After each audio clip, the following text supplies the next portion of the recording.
Бүгін районыбызның 23 мәктәбендә татарча диктант язу акциясы үткәрелә.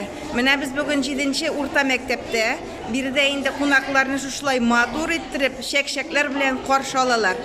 Biz indi татарча диктантка барлык әти-әниләрне, Аздакай районында яшәүче кешеләрне, балаларны, ветеран укытучыларыбызны, үзебезнең ветераннарыбызны, барлык ветераннарыбызны да чакырабыз.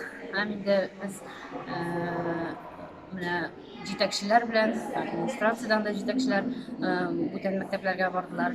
Һәм инде менә мин дә бүген 7-нче мәктәпкә татарча диктант язарга килдем. Bizning maktab tamomlanganiga 45 yil g'umr o'tib ketdi. Mana yil sayin shu diktant yozganni eshitib kelay deb qatnasha olmaydigan bu yil birinchi marta qatnasham. Bek tilab keldim. Татарча диктантны язган бар. Мин татарчаны яратам, иде татарча сөйләшәм, Әйдә син. Мин Фарук Шунаидзе, Динар кызы.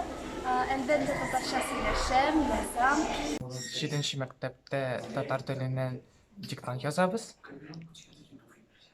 Беренче тапкыр гына язасың. Беренче тапкыр язабыз. Булай татар теленнән ничәлегә укыйсың үзең? Эшлегә. Алайса син инде яхшы итеп язачаксың, шулай бит? Әйе.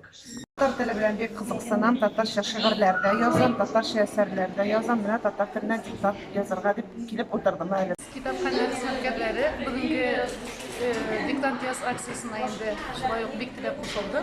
Бу диктантны инде менә чираттагы тапкыр язабыз дип әйтергә кирәк. Бу инде безнең бурычыбыз дип әйтәсебез килә, чөнки ана телендә язылган диктант үзеңнең белемеңне тикшереп карау өчен дә менә дигән чара. 7-нче мәктәптә диктант язу өчен 4 кабинет билгеләнгән иде. Быел Зөлфәт Хәкимнең 1 сәгатьтә ничә мизгел бар әсәреннән өзек тәкъдим ителде. Ул 195 сүздән торды.